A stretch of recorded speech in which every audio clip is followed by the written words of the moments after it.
Now, the left is easily triggered. We know they are triggered by the oddest things: joy, family, mateship, pride in your country, excellence. And they were really, really triggered when they saw FBI Director Kash Patel partying with the triumphant US ice hockey team, who had just beaten arch rivals Canada to win gold at the Winter Olympics.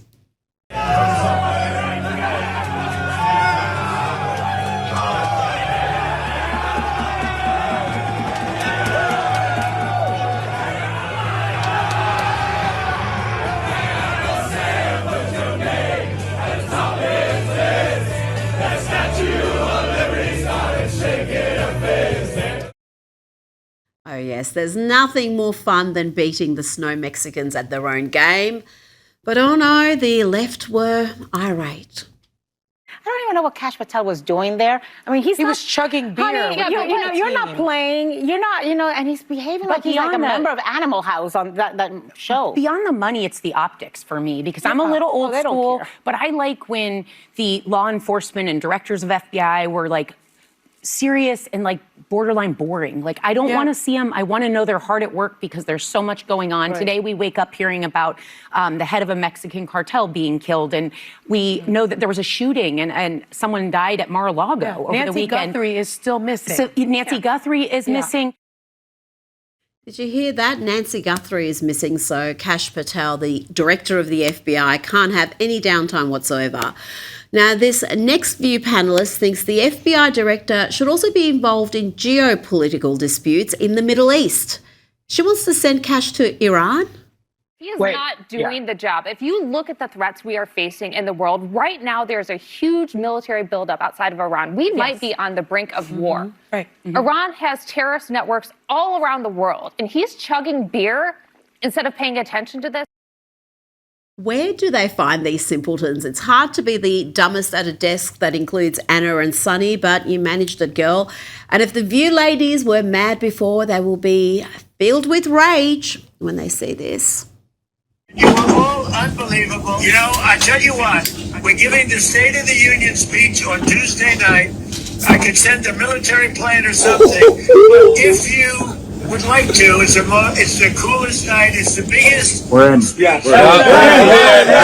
Boys are going to the State of the Union. The nice thing about being president is I can tell you, you don't have to worry about the weather or land. I got it, boss. I got it. I'm on it. Congratulations. That was an unbelievable game. You're going to be proud of that game for 50 years as you grow older. I'm going to shake hands with everybody, but I got to shake hands with that goalie.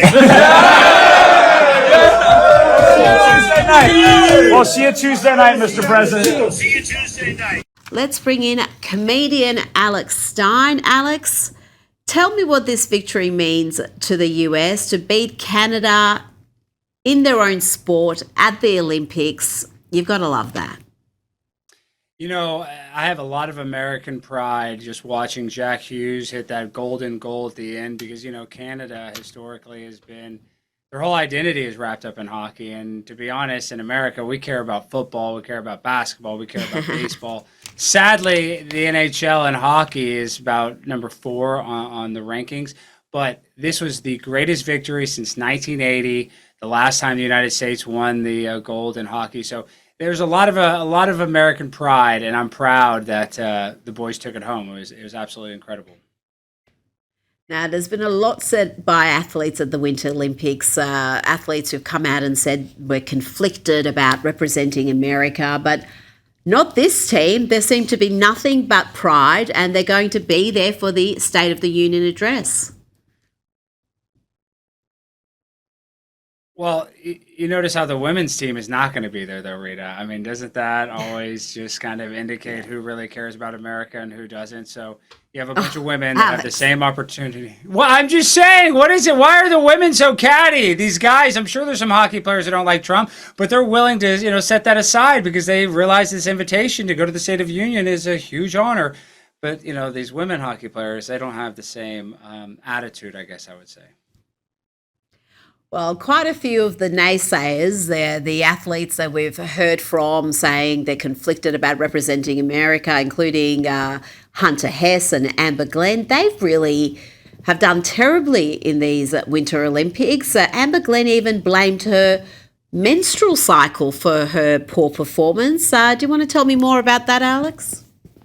Honestly, I don't. That grosses me out. I'm not an expert. I don't even want to get into it. But it's so funny though how that Amber Glenn was so negative about America, and then she goes there and just lays a complete egg on the ice. So you kind of reap what you sow. If she would have had some American pride, I think she probably would have done better. But when you go into a competition already in that negative mindset, it makes it hard to be a champion because you got to think positive. You got to think like a winner. Now, Alex, this next topic is sensitive. I know how close you were to Charlie Kirk, but another friend of his, someone who was very close to him, Candace Owens, is releasing a series focusing on his widow, Erica Kirk, and it doesn't look like it's going to be complimentary. President Trump says that Kirk has died after he was shot from a nearby building. After being shot at Utah Valley University. The great and even legendary Charlie Kirk is dead. The cries of this widow will echo around the world like a battle cry. I didn't even get to give him a kiss goodbye. That young man, I forgive him. Alex, that's a preview of the series that's going to be called Bride of Charlie. It's going to start later this month. What's your reaction to this entire project? Well, it would take me an hour to give you all my opinions on it, but I'll just say this much. Erica Kirk had nothing to do with her husband's death. That is just ludicrous to think that she would be involved whatsoever with killing Charlie. So just if you put that aside, what is the motivation for Candace to come out with this? And yes, she is very popular. She's getting, a lot of views.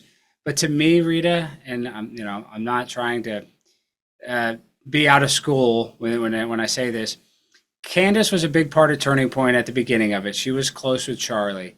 And this is just what I speculate. She is incredibly jealous that Erica is now the CEO of this thing. And I think that she is really sad that she's not the leader of it. And I've heard multiple times, I don't watch all of Candace's show, but I've seen multiple clips of her saying, Turning Point USA should hire me.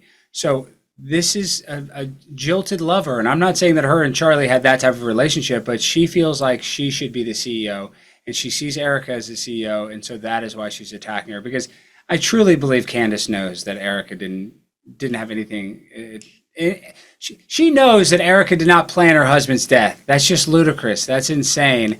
So I think what's happening now is that she's jealous that she is not leading Turning Point, which she was there, at the beginning. She was very close to Charlie, did help build it up. So to me, I think a lot of this comes from jealousy because you can criticize Charlie. He was criticized. And now that she's CEO, I think that, sadly, she's going to be fair game. She's going to get critiqued.